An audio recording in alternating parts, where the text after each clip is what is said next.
नमस्कार प्यारे दोस्तों, आज के सेशन में आप सभी का बहुत बहुत स्वागत है। दोस्तों, जैसा कि पता है आपको, हमने पॉलिटिकल साइंस सीरीज प्रारंभ की है जो कि टीएसटी, पीएचडी, यूजीसी नेट एवं असिस्टेंट प्रोफेसर के लिए बहुत महत्वपूर्ण सीरीज है। अन्य कॉम्पिटिटिव एग्जाम के लिए भी महत्वपूर्ण है। दोस्तों, जैसा कि पता है दोस्तों, हमने अभी तक कुल 15 वीडियो पॉलिटिकल साइंस सीरीज के अपलोड कर दिए हैं। ठीक, ये 16वां वीडियो है। इसके पूर्व वीडियो यानी जो प्रीवियस वीडियो था उस पर हमने देखा था बेंथम की प्रमुख प्रमुख पुस्तकें कौन कौन सी हैं, बेंथम के बारे में पढ़ा था। ठीक है, शॉर्ट में। और आज देखते हैं इसके आगे, ठीक है, क्या क्वेश्चन है। यहीं तक हम पढ़े थे जो प्रीवियस वीडियो था। ठीक, एक दोस्तों, ये परीक्षा के दृष्टिकोण से बहुत महत्वपूर्ण क्वेश्चन है। प्रीवियस ईयर में जो क्वेश्चन पूछे गए हैं उनका हमने नोट्स बना लिया है और उनसे रिलेटेड हम अन्य क्वेश्चन भी डिस्कस करते हैं। अतः आप इस वीडियो को पूरा ज़रूर देखिएगा। ठीक, और जो वीडियो अपलोड है हमारे चैनल में उनको जाकर के आप ज़रूर देखिए। इसके साथ ही साथ दोस्तों, हिस्ट्री की भी एक सीरीज़ चल रही है, प्राचीन इतिहास की भी एक सीरीज़ चल रही है। आप उसको भी जा कर के ज़रूर देखिए। जो लोग टीएसटी सोशल साइंस की तैयारी करते हैं और जो यूजीसी नेट देना चाहते हैं, ठीक, हिस्ट्री, जीआईसी लेक्चर, यानी मतलब इन सारे एग्जामों के दृष्टिकोण से सीरीज ये बहुत महत्वपूर्ण है। आप जा कर के ज़रूर एक बार देखिए, आपको पसंद ज़रूर आएंगी। ठीक, जैसे मतलब जो है आपके कोई सुझाव हैं तो आप कमेंट के माध्यम से हमको बता सकते हो। ठीक, आज का वीडियो शुरू करते हैं। जो आपका समय बहुत कीमती है। ठीक दोस्तों, किसने सामाजिक समझौते सिद्धांत को घटिया इतिहास, घटिया दर्शन और घटिया विधि कहा है? दोस्तों, इनका नाम है हेनरी मैन। ओके दोस्तों, आपको बताते चलें कि जो सामाजिक समझौता सिद्धांत था, ठीक है ना, उसमें जो प्रमुख विचारक समर्थक थे उसको, ठीक है, हॉब्स, लिवियाथन के रचयिता, यानी मतलब इन्होंने एक पुस्तक लिवियाथन लिखा था। हॉब्स, लॉक, उदारवाद के जनक, ठीक है, टू ट्रीटाइज ऑन गवर्नमेंट नामक पुस्तक इन्होंने लिखी थी। और इसके बाद रूसो आते हैं। ठीक, इन्होंने सोशल कॉन्ट्रैक्ट एमिल नामक पुस्तक लिखी थी। ये मतलब सामाजिक राज के उत्पत्ति के सिद्धांत के सामाजिक समझौता सिद्धांत के विचारक हैं। ठीक है, उसका समर्थन करते हैं। ये राज को मानवकृत मानते हैं कि मतलब व्यक्ति समझौते से राज का निर्माण करता है। लेकिन हेनरी मैन ने कहा था कि ये जो सामाजिक समझौता सिद्धांत है राज की उत्पत्ति का, ठीक है, ये बहुत घटिया है। ठीक है, इसको इन्होंने घटिया बताया था। आगे चलते हैं। कौन आत्मरक्षा के सिद्धांत को व्यक्ति का प्राकृतिक सिद्धांत मानता है? हॉब्स। ठीक दोस्तों, जो प्राकृतिक अवस्था थी उस पर हॉब्स ने बताया था कि व्यक्ति अपनी आत्मरक्षा के लिए वो एक समझौता करता है। ठीक है ना, अपने सारे अधिकार जो है संप्रभु को दे देता है। ठीक दोस्तों आपको बता दें, हॉब्स ने प्राकृतिक अधिकार एवं प्राकृतिक कानूनों पर अंतर किया है। ठीक है, इन्होंने जो उस समय के जो प्राकृतिक अधिकार थे उन पर और जो प्राकृतिक कानून थे उन पर, दोनों पर क्या अंतर किया है। ठीक है, अब आपको बताते हैं दोस्तों, इन्होंने कहा था प्राकृतिक अधिकार, ठीक है, जो प्राकृतिक अधिकार थे, प्रत्येक मनुष्य को आत्मरक्षा हेतु आवश्यक समस्त कार्यों को करने की स्वतंत्रता। जो इनके प्राकृतिक अधिकार हैं दोस्तों, ठीक है, वो आत्मरक्षा के अधिकार हैं। ठीक है, इसमें इस जो क्वेश्चन इसमें कहा गया, जो आत्मरक्षा के अधिकार को व्यक्ति के प्राकृतिक अधिकार माना गया है। तो उन्होंने कहा था प्रत्येक व्यक्ति को आत्मरक्षा हेतु समस्त आवश्यक कार्यों करने की स्वतंत्रता, यही प्राकृतिक अधिकार हैं।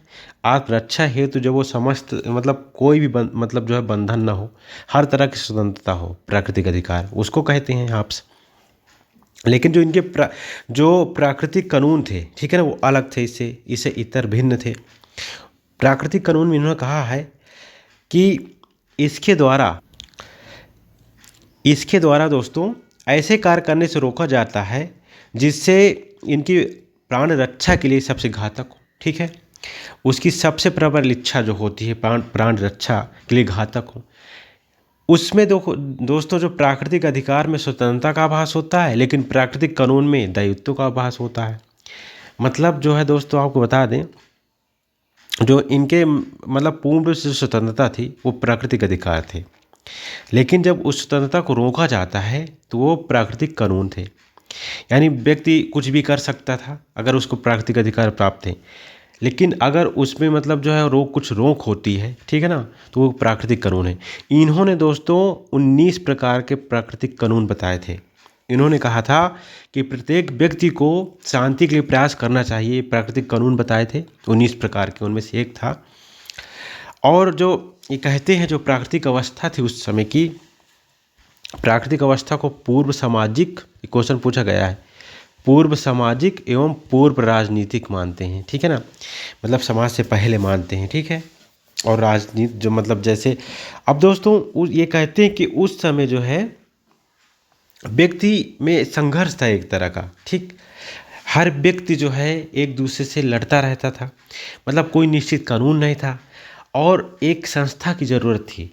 तो इसलिए व्यक्ति मतलब जो अपने समस्त अधिकार जो है, ठीक है, अपनी समस्त शक्तियाँ एक समूह को प्रदान कर देते हैं, जिसे सामाजिक समझौता इन्होंने कहा था।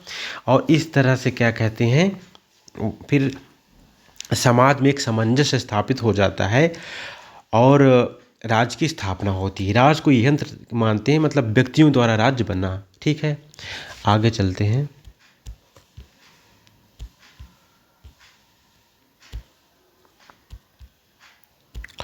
मूल संविधान में लोकसभा की सीटों की संख्या 500 निश्चित की गई थी, ठीक है। 31वें संविधान संशोधन 1974 के द्वारा 545 कर दी गई थी, ठीक है। परंतु दमन द्वीप, ठीक है, पुनर्गठन अधिनियम 1987 द्वारा लोकसभा की अधिकतम सदस्य संख्या 552 निश्चित कर दिया गया है। देखिए दोस्तों, लोकसभा की अधिकतम सदस्य संख्या आपको पता ही होगी, इस समय 552 है, ठीक है। दोस्तों इसके पहले जो 31वां संविधान संशोधन था, ठीक है, उसके द्वारा, ठीक है, पहले 500 निश्चित की गई थी, ठीक है ना, उसके द्वारा 545 कर दी गई थी, ठीक है। लेकिन इसके बाद दमनद्वीप अधिनियम 1987 के द्वारा फिर से 552 कर दी गई है। लेकिन दोस्तों आपको बता दें, जो एंग्लो मतलब जो इंडियन होते हैं, इस समय उनको जो है जो संविधान संशोधन एक हुआ था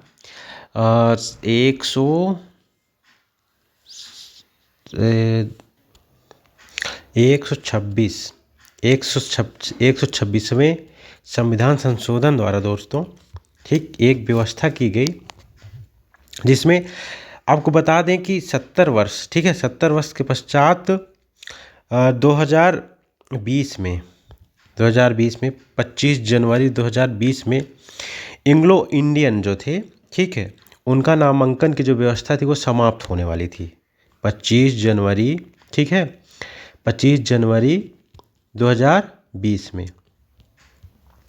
और जो अनुसूचित जनजाति हैं दोस्तों, ठीक है, अनुसूचित जनजाति हैं तो उनके आरक्षण सीमा भी समाप्त होने वाली थी, ठीक। जो अनुसूचित जनजाति हैं 334 के तहत, अनुच्छेद 334 के तहत उनके आरक्षण की सीमा तय होती है, ठीक है। तो इनकी आरक्षण की सीमा जो है समाप्त होने वाली थी। तो भारतीय सरकार ने एक संशोधन किया है, ठीक, 126वां संविधान संशोधन, ठीक है, 126वां, ठीक। तो इसमें अनुसूचित जनजाति की जो आरक्षण की सीमा थी इसको 10 वर्ष के लिए बढ़ा दिया गया है। लेकिन जो एंग्लो इंडियन का नामांकन था उसको समाप्त कर दिया गया है। तो अब जो है दोस्तों, जो 552 सीटें थी अधिकतम, ठीक है, वो 550 हो गई हैं, ठीक। और जो मतलब जो वर्तमान की लोकसभा सीटें थी 545, ठीक है ना, 545 थी ना, तो उनमें से 543 ही बचेंगी। तो मतलब दो एंग्लो इंडियन को ले करके, ठीक है ना, 545 होती थी, लेकिन इस समय जो है 543 ही बची है, ठीक है। आप इस पॉइंट को कर लीजिएगा। जो संविधान संशोधन 126वां हुआ था 2019 में हुआ था, ठीक है दोस्तों, इसको आप बिल्कुल ध्यान रखिएगा।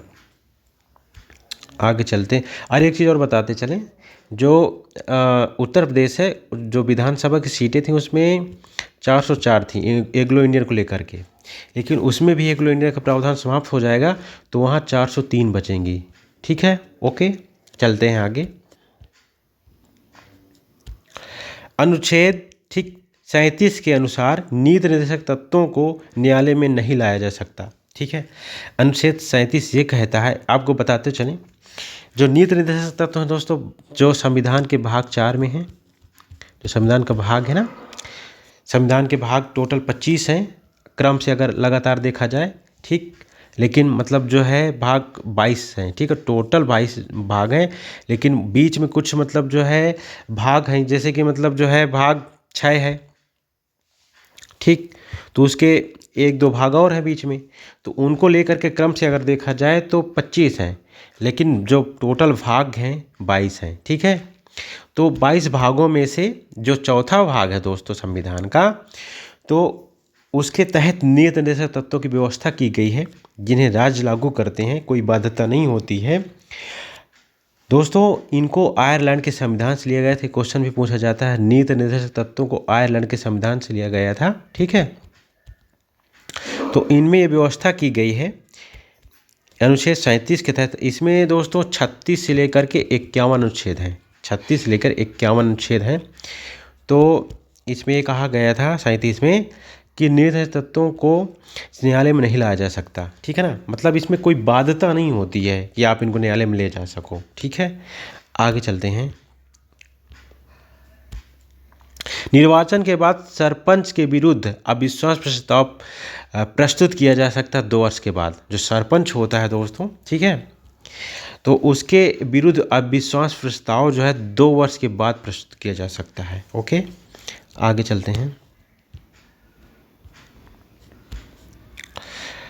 जब हम दोस्तों ने एक नया वीडियो बनाएंगे, मतलब अलग से वीडियो बनाएंगे, तो उसमें ग्राम पंचायतों के बारे में अच्छे से बताएंगे। अनुच्छेद 40 में ग्राम पंचायतों की व्यवस्था है, ठीक है, भारत में। तो वो एक भी डिटेल व्यवस्था है, मतलब एक डिटेल वीडियो बनाना पड़ेगा, क्योंकि बहुत लंबी प्रक्रिया है, बहुत लंबा वीडियो बनेगा उसके लिए, तो उसको अलग से हम आपको बताएंगे। ठीक है, फिलहाल आप मतलब आगे के क्वेश्चन देखते हैं हम, नहीं तो वीडियो बहुत लंबा हो जाएगा। राष्ट्र दैविक आदर्श की अभिव्यक्ति, ठीक, एवं उसका रहस्योद्घाटन है, अरविंद घोष ने कहा था। अरविंद घोष ने कहा था राष्ट्र दैवी आदर्श की अभिव्यक्ति एवं उसका रहस्योद्घाटन है, अरविंद घोष ने कहा था। इनके बारे में दोस्तों बता दें, क्वेश्चन इनसे जो इन्होंने जो पुस्तकें लिखी थी उनसे क्वेश्चन पूछे जाते हैं कभी कभी। ठीक, इन्होंने दोस्तों द लाइफ डिवाइन नामक एक पुस्तक लिखी थी, द लाइफ डिवाइन। ठीक है, और इनके पुस्तक का नाम है एसेस ऑन द गीता। ठीक है, यानी गीता पर निबंध। एसे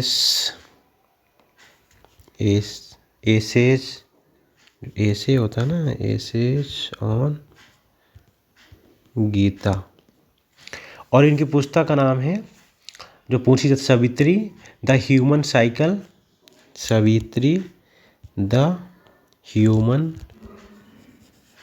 ह्यूमन साइकिल। ठीक है दोस्तों, इन्होंने सिद्धांत दिया था, इन्होंने जो ये विचारधारा के समर्थक थे, उग्रवादी, ठीक है ना, उग्रवादी विचारधारा के समर्थक थे। इन्होंने निष्क्रिय प्रतिरोध का सिद्धांत दिया था, निष्क्रिय प्रतिरोध की बात की थी। ठीक दोस्तों, बता दें हम कि इनका जन्म 1872 के आसपास होता है। ठीक, और इन्होंने देखिए, जब 1857 की क्रांति हुई थी, ठीक, तो उसके बाद का जो काल था, ठीक है ना, जो मतलब जो अंग्रेज़ों से हमारी लड़ाई हुई, ठीक है, उससे इन्होंने काफ़ी जो है चीज़ें झेली, और मतलब उसी संबंधित बातें बताई। इन्होंने कहा था एक बार कि जो भारत है, ठीक है ना, जो भारतवासी हैं, भारत की आध्यात्मिकता, भारत की साधना, तपस्या, शान और शक्ति ही हमें स्वाधीन और महान बना सकती है। मतलब जो स्वाधीनता, अंग्रेजों से हमें स्वाधीनता मिल सकती है, जो भारत की ये आध्यात्मिकता की बात करते हैं, भारत की आध्यात्मिकता, भारत की साधना, ठीक, तपस्या, शान और भारत की आध्यात्मिकता, आध्यात्मिकता, शान, ठीक, और भारत की साधना और शक्ति ही हमें स्वाधीन और महान बना सकती है, ऐसी बात इन्होंने की थी। जो इनका निष्क्रिय प्रतिरोध का सिद्धांत था दोस्तों, उस पर इन्होंने बातें की थी और बताया था कि स्वदेशी प्रसार एवं विदेशी माल का बहिष्कार किया था। उसके अंतर्गत इन्होंने कई बातें बताई थी। पहली बात इन्होंने कही थी, पहला इनका उसके अंतर्गत बातें सम्मिलित थी, तो उसमें से एक थी स्वदेशी प्रसार, यानी अपने स्वदेशी चीज़ों का प्रसार करो, और जो विदेशी माल है, ठीक है ना, विदेशी चीज़ें हैं उनका बहिष्कार करो। इन्होंने निष्क्रिय प्रतिरोध के अंतर्गत ये बातें कही थी। और दूसरा राष्ट्रीय शिक्षा का प्रसार, ठीक है, राष्ट्रीय शिक्षा, जो भारत की राष्ट्रीय शिक्षा उसका प्रसार। इसके बाद दोस्तों इन्होंने सरकारी अदालतें और न्यायालयों का बहिष्कार किया था। उस समय की सरकारी अदालत, तीसरा जो था सरकारी अदालतों और न्यायालयों का बहिष्कार किया था, ठीक। इसके बाद दोस्तों जो चौथा था जनता द्वारा सरकार से कोई सहयोग न करना, ठीक है, जनता द्वारा सरकार से कोई सहयोग न करना, मतलब जनता थी, कह रहे सरकार का कोई सहयोग न करो, ठीक, चौथी बात हो गई थी। और जो पांचवी बात इन्होंने कही थी सामाजिक बहिष्कार, जिसका कि उन लोगों के प्रति दंड के रूप में प्रयोग किया जाए, तो निष्क्रिय प्रतिरोध के विपरीत आचरण करते हुए सरकार को सहयोग दें। मतलब इन्होंने कहा था सामाजिक बहिष्कार करो, अगर वो लोग हमें दंड दें, ठीक है ना, तो उसका प्रतिरोध करो, ठीक है, ऐसी बात इन्होंने कही थी। जो दोस्तों इनका निष्क्रिय प्रतिरोध का सिद्धांत था, उसमें अहिंसा आंदोलन नहीं था वो, ठीक है, अहिंसक आंदोलन नहीं था वो। उनकी दृष्टि में राष्ट्र अपनी स्वतंत्रता प्राप्ति के लिए हिंसा का मतलब सहारा ले सकता है। इन्होंने गांधी जी की विचारधारा को फॉलो नहीं किया था। जो गांधी जी कहते थे नैतिकता, मतलब उन्होंने जो राजनीति उसको नैतिकता से जोड़ा था, इन्होंने राज को नैतिकता से नहीं जोड़ा था, ठीक है। गांधी जी की विचारधारा को ये फॉलो नहीं किए थे, ठीक है, उनसे इतर बातें बोले थे। तो ये मतलब इनसे संबंधित बातें थी जो एग्जाम में पूछी जाती हैं अक्सर, ठीक है। आगे चलते हैं। मानव स्वभाव से एक राजनीतिक प्राणी है, ठीक। रूसो ने कहा था कि मानव स्वभाव से एक राजनीतिक प्राणी है।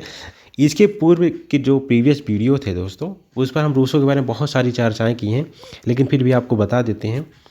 रूसो जो राज की उत्पत्ति का सामाजिक समझौता सिद्धांत था, ठीक है, उसके समर्थक हैं। इन्होंने सोशल कॉन्ट्रैक्ट लिखा था, एक पुस्तक। दोस्तों ये लोकप्रिय संप्रभुता की बात करते हैं, और ये मानव को बहुत भोला भाला मानते हैं, एक राजनीतिक प्राणी मानते हैं, ठीक। और ये प्रकृति की ओर लौटने की बात करते हैं। ये प्राकृतिक जो प्रकृति है उसकी ओर लौटने की बात करते हैं। क्यों? क्योंकि कहते हैं कि जैसे मानव में मैं की भावना आ जाती है। मतलब एक बात बोलते हैं कि man burn free but everywhere in chain. मतलब मानव का जन्म स्वतंत्र रूप से हुआ, लेकिन फिर भी वह जंजीरों से जकड़ा हुआ है। इसका तात्पर्य ये है दोस्तों कि जो यहाँ की सामाजिक संस्थाएं हैं वो व्यक्ति को बुरा बनाती हैं। ऐसा रूसो ने कहा था। व्यक्ति स्वभाव से बुरा नहीं होता, जन्म से बुरा नहीं होता है, लेकिन सामाजिक संस्थाएं आकर के उसको बुरा बना देती हैं, ठीक। इसीलिए वो मतलब जंजीरों से जकड़ा हुआ है, ठीक। मानव को ये अच्छा बताते हैं, एक भोला भाला प्राणी बताते हैं, और उसको एक राजनीतिक जो प्राणी मानते हैं, ठीक। इन्होंने समान इच्छा का एक सिद्धांत दिया था, जिसमें इन्होंने मतलब एक्चुअल विल, रियल विल की बात की थी। दो विल, जो दो प्रकार की इच्छा, जो एक्चुअल होती है, एक रियल होती है, ठीक है ना। ये बातें रूसो से संबंधित हैं जो एग्जाम में पूछी जाती हैं। आगे चलते हैं। लाग के सामाजिक, ठीक है, समझौते का क्रम है। लाग के बारे में आपको बता दें, आपको पता ही होगा, इसके पूर्व के वीडियो में हमने डिस्कस किया था कि लाग भी जो है सामाजिक समझौता सिद्धांत के समर्थक हैं, ठीक। इन्होंने 2 ट्रीटीज ऑन गवर्नमेंट नामक पुस्तक लिखी थी, 2 ट्रीटीज ऑन गवर्नमेंट। और दोस्तों ये सीमित संप्रभुता की बात करते हैं, सीमित संप्रभुता, सीमित सरकार की बात करते हैं, ठीक है। ये भी दोस्तों मानव को बहुत अच्छा मानते हैं, ठीक है। जब उस समय की प्राकृतिक अवस्था थी, तो इसमें कहते हैं कि मानव विवेकशील प्राणी था, शांति सद्भावना परस्पर सहायता की भावना थी उस पर, ठीक है। और इन्होंने दोस्तों सीमित संप्रभुता हमने बताया उसकी बात की थी, ठीक। और जो इन्होंने प्राकृतिक अवस्थाएं बताई थी उसमें दो तरह की जो है सरकार की बात करते हैं, दो प्रकार की मतलब समझौते की बात करते हैं। जो प्राकृतिक अवस्था में व्यक्ति समझौता करता है, दो प्रकार के समझौता, एक नागरिक समझौता करता है, नागरिक हम पूर्व की वीडियो में बता चुके हैं, ठीक है। ठीक, दो प्रकार की जो मतलब इनका समझौता था, क्वेश्चन पूछा जाता है कि व्यक्ति दो प्रकार की समझौता करते हैं उस समय, ठीक। व्यक्ति जो है दो प्रकार की समझौता करते हैं। पहला जो है ये नागरिक समाज बनाते हैं, ठीक है ना, जो वहाँ के व्यक्ति थे, ठीक है, वो सभी मिल करके एक नागरिक समाज का निर्माण करते हैं, नागरिक समाज का निर्माण करते हैं, ठीक। और फिर इसके पश्चात जो नागरिक समाज जो बनता है उससे सरकार का निर्माण करते हैं, ठीक है। पहला नागरिक समाज, लोग नागरिक समाज का निर्माण करते हैं और वही नागरिक समाज से दोस्तों सरकार का निर्माण करते, सरकार एवं राज्य का, ठीक। दो प्रकार के समझौता की बात करते हैं, ओके, ठीक, क्लियर। पहला नागरिक समाज, ठीक है, बनाते हैं व्यक्ति वहाँ के मिल करके। अभी से नागरिक समाज से ही सरकार एवं राज्य बनाते हैं, ठीक है, ऐसी बात ये करते हैं। जो इनकी मतलब क्रम था सामाजिक समझौते सिद्धांत का, ठीक है, उसमें पहले प्राकृतिक अवस्था आती है, फिर सामाजिक समझौता आता है, फिर नागरिक समाज आता है, मतलब पहले नागरिक समाज बनाते हैं फिर सरकार आती है, याद रखिएगा, क्वेश्चन पूछा जाता है अक्सर, ठीक। आगे चलते हैं। हाब्स के सामाजिक समझौते में शासक एक पक्ष नहीं है, ठीक है ना, शासक का एक पक्ष नहीं, मतलब दोस्तों ये क्या कर, जो हाब्स के सामाजिक समझौता में था, जो व्यक्ति होते थे वो अपनी समस्त शक्तियाँ एक शासक को दे देते हैं, ठीक है ना। इसीलिए कहा गया है कि उसमें मतलब जो है जो समझौता एक पक्षी है, जो हाब्स का समझौता है एक पक्षी है, वो मतलब जो है शासक जो है अपने मतलब, इसीलिए इनके जो शासक था वो मतलब जो निरंकुश था, संप्रभु था, सर्वोच्च संप्रभुता थी उसके अंदर, ठीक है। जो वहाँ की व्यक्ति हैं अपनी पूरी शक्ति जो है एक समूह यानी मतलब एक शासक को दे देते हैं, ठीक है, ठीक दोस्तों। जो अपनी जो समस्त शक्तियाँ थीं एक राजा को अपनी आत्मरक्षा के लिए सौंप देते हैं कि हमारी आत्मरक्षा करेंगे। लेकिन जो इनका राजा था, ठीक है ना, वो मतलब समझौते का जो शासक था, एक समझौते का भाग नहीं होता है, उसको तो ये लोग अपनी शक्तियाँ सौंपते हैं अपनी आत्मरक्षा के लिए, ठीक है, ऐसा हाब्स बोलते हैं, ठीक। आगे चलते हैं। किस देश में नौकरशाही की शुरुआत, ठीक है, लूट प्रथा के रूप में हुई थी? अमेरिका में, ठीक। देखिए दोस्तों, नौकरशाही के बारे में आपको कुछ बातें बताते हैं। नौकरशाही शब्द की शुरुआत दोस्तों 1946 के आसपास होती है, ठीक है। एक फ्रांसीसी अर्थशास्त्री थे जिनका नाम था विसेंट, ये याद रखिएगा, विसेंट डी गॉर्नी, ठीक, विसेंट डी गॉर्नी, ठीक है।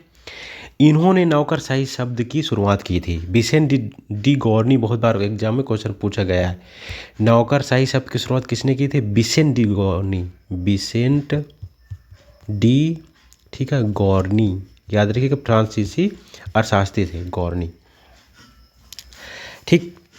इसके पश्चात दोस्तों, ठीक, ये जो कार्ल मार्क्स थे, मैक्स वेबर थे, रॉबर्ट मिचेल्स और गिटानो मोस्का ने मतलब इसकी शुरुआत की थी, मतलब इसके बारे में, नौकरशाही के बारे में बातें की थी। और नौकरशाही का जो फेमस सिद्धांत है उन्होंने मैक्स वेबर ने दिया था, मैक्स वेबर, ठीक है, ये समाजशास्त्री मतलब विचारक हैं।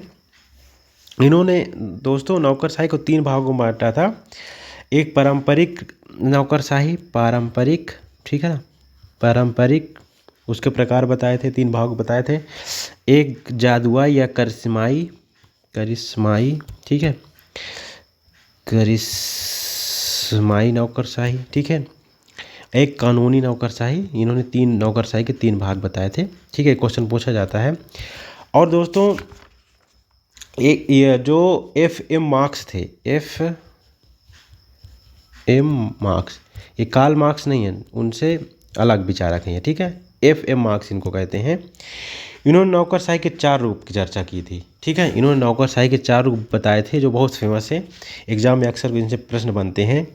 पहला अभिभावक अभिभावक नौकरशाही, अभिभावक नौकरशाही। ठीक है, जातीय नौकरशाही, जातीय नौकरशाही। ठीक, तीसरा संरक्षक नौकरशाही, संरक्षक नौकरशाही। और चौथा योग्यता नौकरशाही। एक डिटेल वीडियो बनाएंगे इसके बारे में। ठीक है, तो अब देखिए जो मतलब ये 4 प्रकार बताए थे उसमें से संरक्षक नौकरशाही जो थी दोस्तों, संरक्षक नौकरशाही ये अमेरिका में प्रचलित है। इसी को लूट प्रथा कहा गया था। ठीक है, ये जो संरक्षक नौकरशाही थी यूएसए में मतलब प्रचलित है, इसको लूट की पद्धति भी कहा जाता है। ठीक है, अब आगे चलते हैं। अस्पृश्यता हिंदू समाज का कलंक है, गांधी जी ने कहा था। छुआछूत को इन्होंने बहुत खराब माना था। जो भारत का अनुच्छेद 17 है, अनुच्छेद 17 के अंतर्गत अस्पृश्यता का अंत किया गया था। ठीक है, आपको बताते चलें, भारत में जो 7 मौलिक अधिकार थे शुरुआत में। ठीक है ना, शुरुआत में 7 मौलिक अधिकार थे, लेकिन बाद में संपत्ति का अधिकार, जो संपत्ति का अधिकार था, ठीक है, उसको हटा दिया जाता है। दोस्तों 44वें संविधान संशोधन के तहत ठीक संपत्ति के अधिकार को हटा करके ठीक है एक कानूनी अधिकार बना दिया जाता है, जो इस समय अनुच्छेद 300 के काम में है। ठीक है, ठीक, ये क्वेश्चन पूछा जा चुका है एग्जाम में। इस समय टोटल 6 मौलिक अधिकार हैं। ठीक है, जिसमें से जो मतलब समानता का अधिकार है उसके तहत 4 अधिकार हैं। ठीक है, तो समानता के तहत ही अनुच्छेद 17 आता है। तो अनुच्छेद 17 में अस्पृश्यता का अंत कर दिया गया है। ठीक है, समान इंसान संप्रभु होना चाहिए रूसों ने। दोस्तों रूसों ने मतलब जो है लोकप्रिय संप्रभुता की बात की है। लोकप्रिय, तभी ये बात कहते हैं कि समान इंसान संप्रभु होना चाहिए। मतलब इंसान को ही संप्रभु, जनता को ही संप्रभु, ये बात मतलब कहते हैं। लोकप्रिय संप्रभुता का मतलब ये होता है कि समान इंसान संप्रभु होना चाहिए, ऐसी बात रूसो करते हैं। इन्होंने समान इच्छा का सिद्धांत दिया था। ठीक है, आधुनिक व्यक्तिवाद का प्रणेता ग्राहम वॉलास, जो आधुनिक व्यक्तिवाद है ठीक है उसका प्रणेता यानी जनक ग्राहम वॉलास को कहा जाता है। आगे चलते हैं। ब्रिटेन में संविधान नहीं है, टाकविले ने कहा था। टाकविले स्वतंत्रता समानता को विरोधी मानते हैं एक दूसरे का। ब्रिटेन में संविधान नहीं है। आगे चलते हैं। इसके बाद लाखों लोग मार्क्स को देवता के, जो मार्क्स थे, मार्क्स उसको देवता के रूप में पूजते हैं और अन्य लाखों लोगों को एक दुष्ट के रूप में ग्रहण करते हैं। मतलब कुछ लोग जो है मार्क्स को देवता मानते हैं, लेकिन अन्य लोग उसको दुष्ट भी मानते हैं। मार्क्सिया ऐसा कहते हैं। ठीक है, एक विचारक थे। किस देश में प्रशासनिक न्यायालय की व्यवस्था है? फ्रांस में प्रशासनिक न्यायालय की व्यवस्था है दोस्तों। 1987 में कोलंबो समझौता हुआ था। ठीक, जो कोलंबो समझौता हुआ था 1987 में, राजीव गांधी जो जयवर्धने थे महिला जयवर्धने नहीं, जयवर्धने श्रीलंका के राष्ट्रपति थे। महिला जयवर्धने तो क्रिकेटर थे। ठीक है,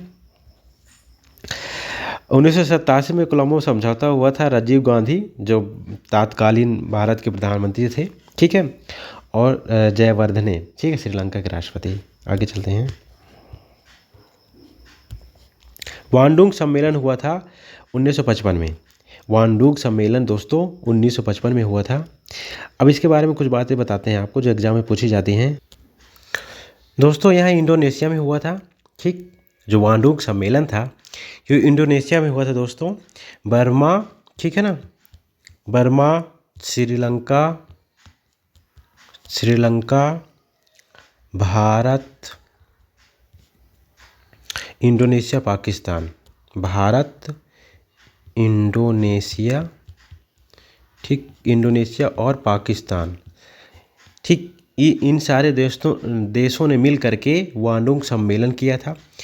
यही सम्मेलन दोस्तों गुटनिरपेक्ष जो सम्मेलन है, ठीक है, गुटनिरपेक्ष एक समझौता है, उसका आधार बनता है। वांडुंग सम्मेलन ही गुटनिरपेक्ष ठीक है आंदोलन का आधार बनता है। अब आपको बता दें जो क्वेश्चन पूछे जाते हैं गुटनिरपेक्ष सम्मेलन से, यानी मतलब जो है कहाँ हुए सम्मेलन गुटनिरपेक्ष के, गुटनिरपेक्ष आंदोलन से संबंधित सारे क्वेश्चन पूछे जाते हैं। तो हम इसका एक मतलब अलग से वीडियो बनाएंगे। फिलहाल आपको शॉर्ट में गुट निरपेक्ष के आंदोलन के बारे में बताते हैं। ठीक, गुट निरपेक्ष आंदोलन के जनक, ठीक, गुट निरपेक्ष जिसे नाम कहा जाता है नॉन अलाइनमेंट मूवमेंट, गुट निरपेक्ष आंदोलन गुट निरपेक्ष आंदोलन के जनक दोस्तों पंडित जवाहरलाल नेहरू थे। पंडित जवाहरलाल नेहरू थे, ठीक है, भारत के प्रधानमंत्री। दोस्तों यह समझौता 1961 में बेलग्रेड, ठीक है, बेलग्रेड दोस्तों यूगोस्लाविया की राजधानी है, बेलग्रेड में हुआ था। ठीक दोस्तों, इसके साथ पंडित जवाहरलाल नेहरू के साथ जो समझौते में थे 3 व्यक्ति थे, ठीक है, अब्दुल नासिर, ठीक है, अब्दुल नासिर,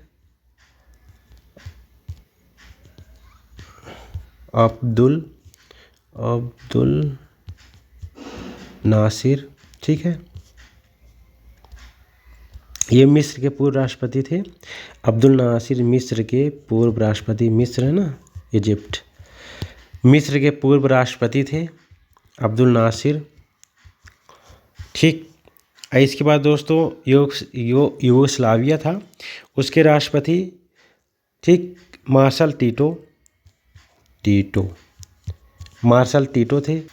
तो दोस्तों 3 लोग थे उस समय, पंडित जवाहरलाल नेहरू, ठीक है, पंडित जवाहरलाल नेहरू और मार्शल टीटो, यूगोस्लाविया के राष्ट्रपति मार्शल टीटो, इनसे क्वेश्चन पूछे जाते हैं।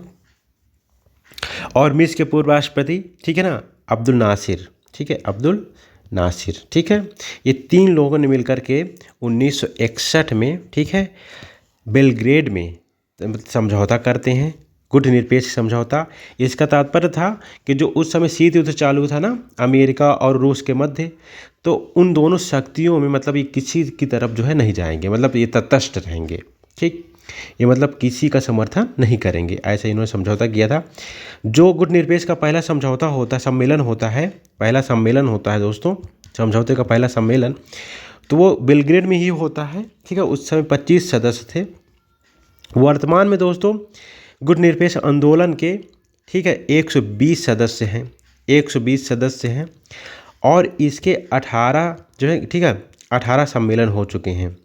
जो 18वां सम्मेलन था दोस्तों वो अजरबैजान में हुआ था, अजरबैजान, ठीक है, अजरबैजान 2019 में हुआ था ये सम्मेलन। ठीक है, और जो अगला सम्मेलन 19वां है दोस्तों, जो 19वां सम्मेलन है ये युगांडा में होगा। ठीक है, युगांडा, ठीक है, 2023 में होगा दोस्तों।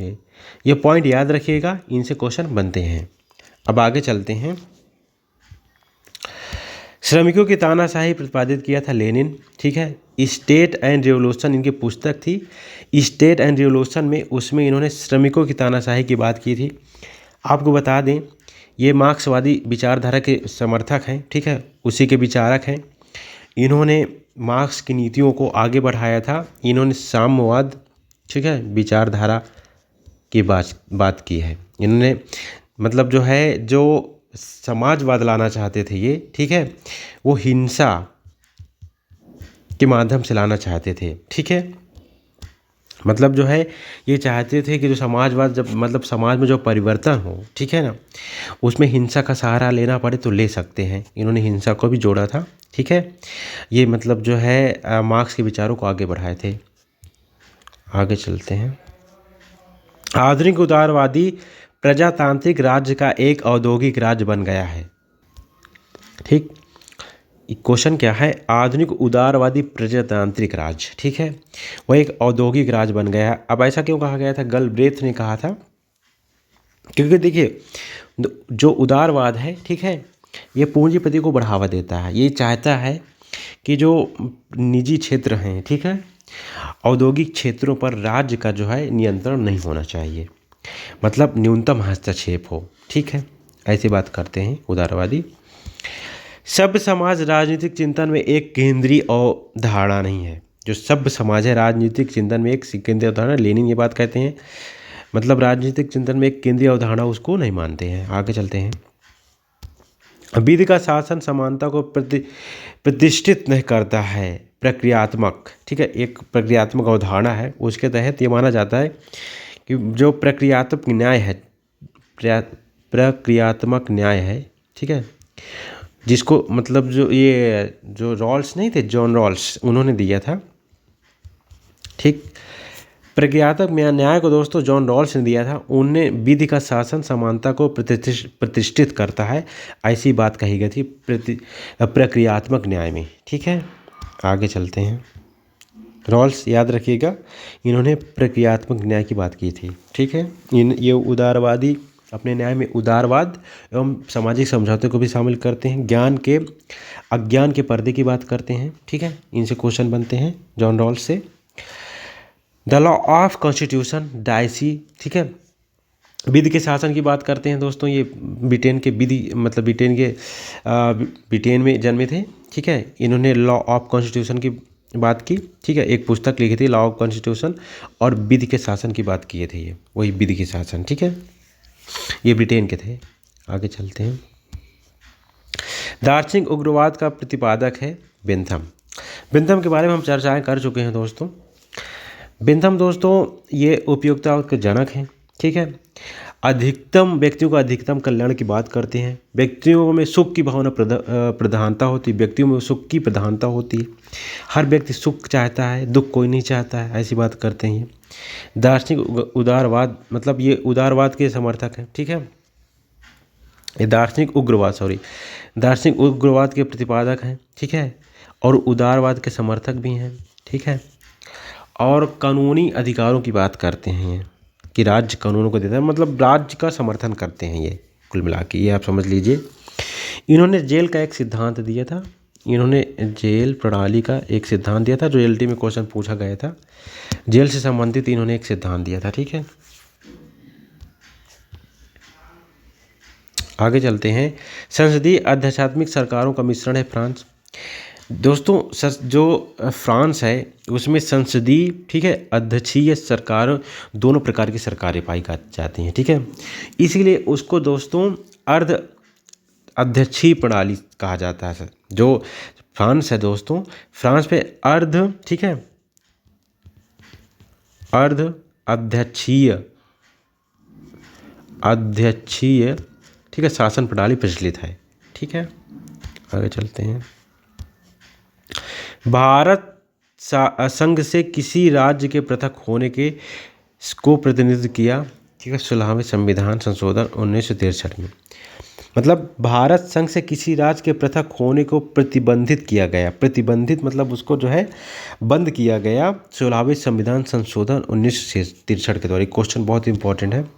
मतलब जो है भारत संघ से, ठीक है ना, भारत संघ से कोई राज्य पृथक नहीं हो सकता है।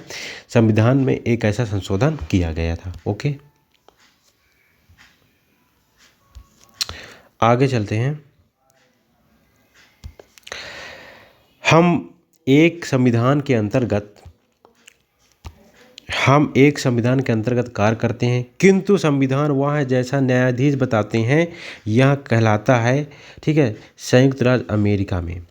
ठीक, ऐसी बात जो है दोस्तों संयुक्त राज्य अमेरिका में लागू है। न्यायिक पुनरावलोकन की जो व्यवस्था है, ठीक है, रिव्यू पिटीशन, वो अमेरिका से ही भारत में लिया गया है। ठीक है।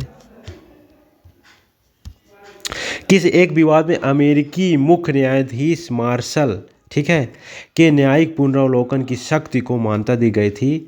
बारवरी बनाम मेडिसन। जो ये न्यायिक पुनरावलोकन की व्यवस्था प्रचलित है दोस्तों अमेरिका में, ठीक है ना, वो बारवरी बनाम मेडिसन, मारवरी बनाम मेडिसन, मतलब जो है एक केस चला था, उसमें जो है दोस्तों न्यायिक पुनरावलोकन सामने आता है और वहीं से ये प्रचलित हो जाता है। ठीक है। न्यायिक पुनरावलोकन की बात बता दें दोस्तों, जैसे कि मतलब सरकार कोई ये न्यायालय कोई गलती कर देता है तो उस पर वो दोबारा से मतलब जो है सुनता है, कार्रवाई करता है, और जैसे एक फैसला उसने दे दिया, फिर वो दोबारा जो है वो अपने फैसले को, अगर उसमें कोई गलती, कोई रिव्यू पिटीशन दायर करता है तो उस मामले को दोबारा सुनता है, अगर उसमें कोई गलतियाँ हुई हैं तो उसको सुधार करता है। ठीक है। ये भारत में 137 अनुच्छेद में भी है और 13 अनुच्छेद के तहत भी है, मतलब कई अनुच्छेदों में इसकी व्यवस्था देखने को मिलती है भारत में। अनियंत्रित बाजार आधारित पूंजीवाद का परिणाम होगा कार्यकुशलता, उत्पादन वृद्धि तथा व्यापक संपन्नता, न उदारवाद में ऐसी बात कही गई। देखिए, तो उदारवाद मतलब जो है एक था प्राचीन शास्त्रीय उदारवाद जिसे कहा जाता है, एक नव उदारवाद है। ठीक, तो जो शास्त्रीय उदारवाद था उसमें राज्य का हस्तक्षेप न्यूनतम माना गया था, लेकिन नव उदार में जो राज्य का हस्तक्षेप बिल्कुल नहीं माना गया था आर्थिक साधनों पर। ठीक है, नव उदारवाद के समर्थक थे नॉर्जिक मिचेल्स, ठीक है, और फ्रीडमैन। ठीक, आधुनिक राज्यों में से स्थित समूह बनाम राज्यों की होती जा रही है। जो आधुनिक राज्यों की स्थिति है दोस्तों, समूह बनाम राज्यों की स्थिति होती जा रही है, ऐसी बात बारकर कहते हैं, बारकर। ठीक है, ये बारकर स्वतंत्रता की बात करते हैं, ये जो सकारात्मक स्वतंत्रता की बात करते हैं। कानूनी संप्रभुता का प्रतिपादन हाब्स, बेंथम, ऑस्टिन ने कानूनी संप्रभुता की बात करते हैं, हाब्स, बेंथम और ऑस्टिन। ऑस्टिन एकलवादी संप्रभुता की बात की थी, एकलवादी संप्रभुता ना था, इसकी बात की थी। इन्होंने मतलब जो है सरोज संप्रभुता, यानी जो जनता होती है, ठीक है ना, वो एक व्यक्ति को अपनी पूरी मतलब जो है शक्तियाँ सौंप देती है। ठीक है, यानी मतलब जो सर्वोच्च व्यक्ति जो संप्रभु होता है वो मतलब कानून जो बनाता है वो जनता उसको मानने के लिए बाध्य होती है, ऐसी बात ऑस्टिन कहते हैं। ठीक, और जो मतलब यही बात सेम जो है हाब्स भी कहते हैं कि जो जनता है वो एक सर्वोच्च संप्रभु की मतलब जो है व्यवस्था करती है, अपनी सारी शक्तियाँ उसको सौंप देती है। ठीक है, आगे चलते हैं। Politics in India, Rajni Kothari, politics in India, इन्होंने एक पुस्तक लिखी थी रजनी कोठारी ने। ठीक, इसमें जो है कास्टिज्म की बातें की थी इन्होंने, मतलब उसको लौकिक माना था। ठीक है, उनको उसके प्रकार बताए थे, लौकिक बताया था, एकीकरण का प्रकार बताया था, एकीकरण। ठीक है, एकीकरण की बातें की थी कि जो कास्ट है, ठीक है ना, उस एकीकरण आता है। ठीक है,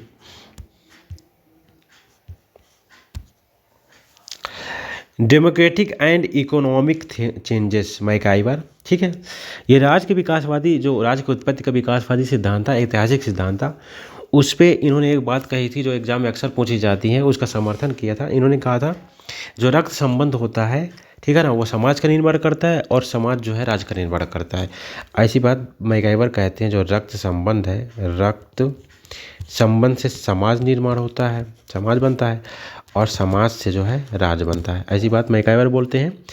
राज्य के उत्पत्ति के विकासवादी सिद्धांत को ही सर्वमान्यता प्राप्त है, यही है। जितने भी उत्पत्ति के सिद्धांत हैं जिनमें सर्वाधिक जिसको मान्यता प्राप्त है, राज्य का विकासवादी सिद्धांत है। ये एग्जाम में क्वेश्चन पूछा गया है। राज्य के लुप्त होने का विचार दिया था साम्यवाद। जो साम्यवाद था दोस्तों, ये जो मार्क्स थे ना, एक लेनिन, उन्होंने साम्यवाद की बातें की थी। इन्होंने कहा था कि मतलब जो है जब समाजवाद में परिवर्तन होगा तो उसके पश्चात जो है राज्य लुप्त हो जाएगा, राज्य विहीन, ठीक है ना, समाज की बात की थी इन्होंने, राज्य विहीन समाज की बात की थी लेनिन ने और मार्क्स ने भी।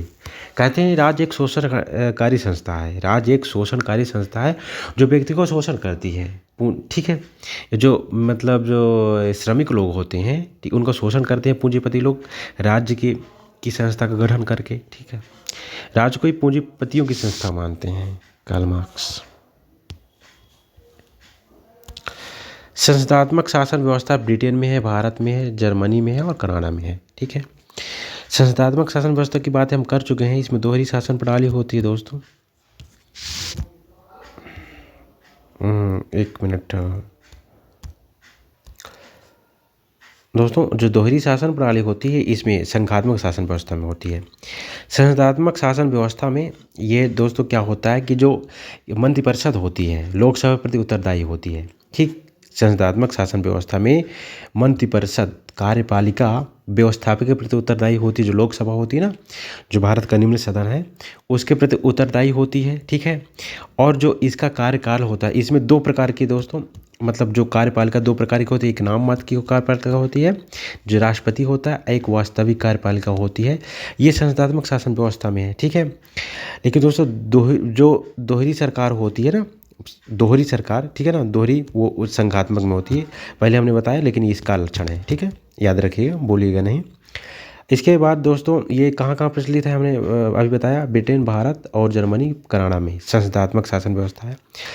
अध्यक्षात्मक शासन व्यवस्था दोस्तों ये यूएसए में है, ब्राज़ील में है, लैटिन अमेरिका के देश जो हैं और दक्षिण अफ्रीका में है। ठीक है दोस्तों, इसमें क्या होता है कि जो हमने बताया इसमें कि इसमें नाम मात्र की, ठीक है ना, और वास्तविक कार्यपालिका, दो प्रकार की कार्यपालिका होती है संस्थात्मक, लेकिन इसमें ऐसा नहीं है। इसमें एक ही कार्यपालिका होती है, ठीक है, उसका कार्यकाल निश्चित होता है, लेकिन संस्थात्मक उसका कार्यकाल निश्चित नहीं होता है। जो अध्यक्षात्मक प्रणाली है यूएसए में, जो वहाँ का मतलब जो चुनाव होता है वो मतलब राष्ट्रपति का वो जनता द्वारा होता है दोस्तों, ठीक है, प्रत्यक्ष रूप से, और वो जनता के प्रति उत्तरदायी होता है। ठीक है, जनता के प्रति उत्तरदायी होता है, लेकिन इसमें ऐसा नहीं है। ठीक, और इसमें एक ही कार्यपालिका होती है, वो किसी के प्रति उत्तरदायी नहीं होती है। ठीक है, ऐसा यहाँ है।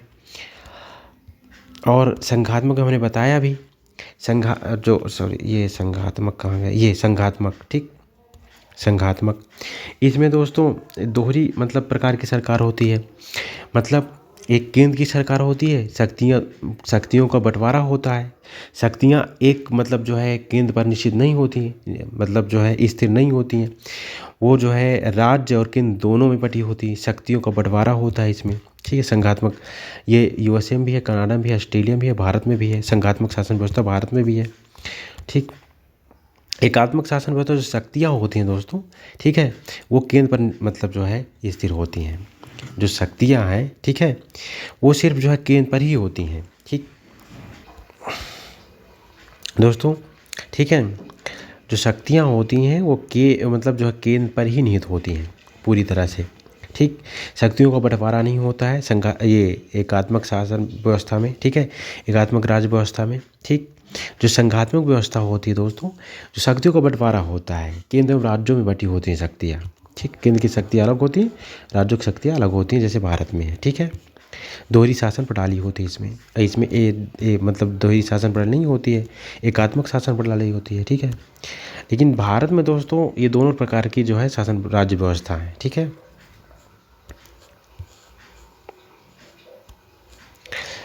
कांग्रेसी समाजवादी दल की, ठीक है, स्थापना 1934 में हुई थी। जो कांग्रेसी समाजवादी दल है 1934 में स्थापित हुआ था, जिसके प्रतिपादक थे नरेंद्र देव, ठीक है, और जयप्रकाश नारायण। जयप्रकाश नारायण को आप जानते हैं दोस्तों, ये समाजवादी विचारधारा के समर्थक थे।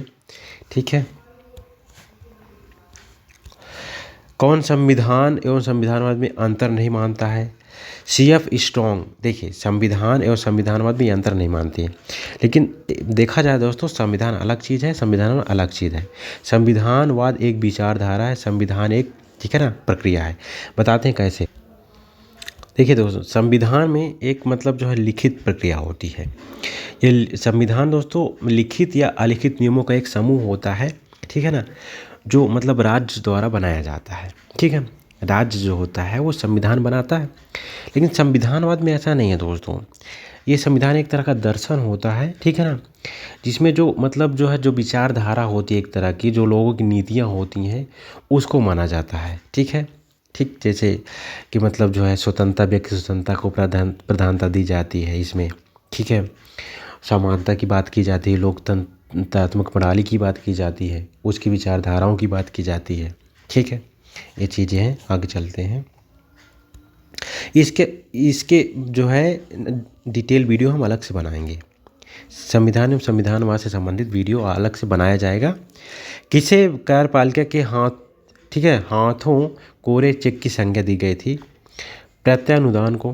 प्रत्यानुदान होता है दोस्तों, इसको कार्यपालिका के हाथों की कोरे चेक, बिल्कुल सादा चेक की संज्ञा दी गई थी। आगे चलते। भारतीय संसद किस समिति को संसद की तीसरी आंख मानता है? ठीक है, लोक लेखा समिति। देखिए, जो भारत में समितियां हैं दोस्तों, उनके बारे में कुछ आपको बताते हैं। दोस्तों, जो समितियां हैं संविधान में, ठीक है, भारत में जो समितियों की व्यवस्था है वो संविधान में इनका कोई उल्लेख नहीं है। जो भारतीय संविधान है उसमें समितियों का कोई उल्लेख नहीं है। जो भारतीय संविधान, जो भारत में ये समितियों की व्यवस्था की गई है लोकसभा में, ठीक, संसद में, तो संविधान में इनका कोई उल्लेख नहीं है। ये एक परिक्षेप मात्र है, ठीक है ना। दोस्तों आपको बता दें जो इनमें प्रमुख समितियां हैं जिनसे प्रश्न बनते हैं, उसमें दोस्तों आपकी लोक लेखा समिति और प्रकलन समिति, ठीक है। जो लोक लेखा समिति होती है दोस्तों, लोक लेखा, यही ये लोक लेखा, ठीक है, जो लोक लेखा समिति है दोस्तों, ठीक, इसमें जो सदस्य होते हैं 15 सदस्य जो है लोकसभा के होते हैं और 7 सदस्य राज्यसभा के होते हैं। इसमें जो इसका जो सदस्य जो इसका जो अध्यक्ष होता है विपक्ष का नेता होता है दोस्तों, याद रखिएगा दोस्तों, इसका अध्यक्ष विपक्ष का होता है। ये क्वेश्चन पूछा जाता है, विपक्ष का होता है। और दोस्तों इसका कार्य ये होता है, जो नियंत्रण महालेखा परीक्षक होता है, ठीक है, कैग नियंत्रण महालेखा परीक्षक होता है, अनुच्छेद 48 से 51 तक, ठीक है, में जिसकी बात होती है, अनुच्छेद 48 से 51 में नियंत्रण महालेखा परीक्षक की बातें हैं, ठीक है, उससे संबंधित अनुच्छेद हैं। तो जो कैग होता है नियंत्रण महालेखा परीक्षक, तो ये मतलब जो है लेखा एक रिपोर्ट तैयार करता है, ठीक, मतलब जो है कहाँ कौन सा पैसा कैसे खर्च हुआ, एक रिपोर्ट तैयार करता है और राष्ट्रपति के समक्ष प्रस्तुत करता है।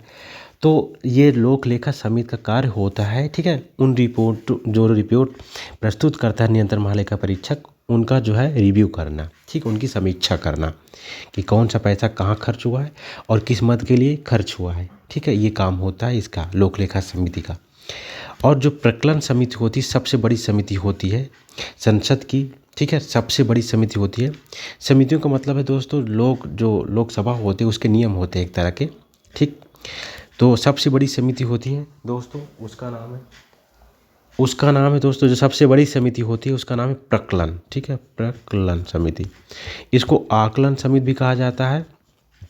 इसमें सिर्फ लोकसभा के सदस्य होते हैं 30 सदस्य, लोकसभा के 30 सदस्य होते हैं। ये क्वेश्चन बनता है दोस्तों। आज का वीडियो बहुत लंबा होता जा रहा है, तो आज का वीडियो यहीं अंत करते हैं। इसके बाद जो है बहुत सारे भी प्रश्न हैं जो हम जो है नेक्स्ट के वीडियो, जब कल आएंगे हम वीडियो बनाने के लिए, तो इसका वीडियो बनाएंगे, ठीक। तो आज का सेशन यहीं तक आज समाप्त करते हैं। और दोस्तों हमारे चैनल को आप सब्सक्राइब जरूर कर लीजिए। इसी तरह के बेहतरीन, ठीक है, टॉपिक लेकर के और प्रश्न लेकर के हाजिर होंगे हम कल, और आपके लिए वीडियो बनाते रहेंगे अच्छे जो आपकी परीक्षा के दृष्टिकोण से बहुत ही कारगर होंगे, ठीक। और दोस्तों हम नोट्स बना रहे हैं, जो बहुत महत्वपूर्ण प्रश्न हैं उन्हीं का नोट्स बनाया जा रहा है जो एग्जाम में पूछे ही जाते हैं। अतः आप इस चैनल को सब्सक्राइब जरूर कर लीजिए, आपके लिए बहुत महत्वपूर्ण है दोस्तों। यूट्यूब में ऐसा कोई जल्दी बताता नहीं है, हम नोट्स बनाते हैं, उनका आपके सामने प्रस्तुतिकरण करते हैं, ठीक। Thanks for watching this video, ठीक।